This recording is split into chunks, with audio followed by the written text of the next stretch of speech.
Prazer, Laes, Antônio Rodrigues, sou associado na Cicobi há uns mais de 20 anos.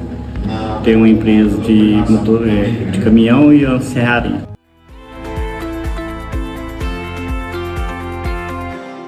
Trabalhando, sofri um acidente e veio amputar meu dedo e meu braço e tive um seguro na Cicobi.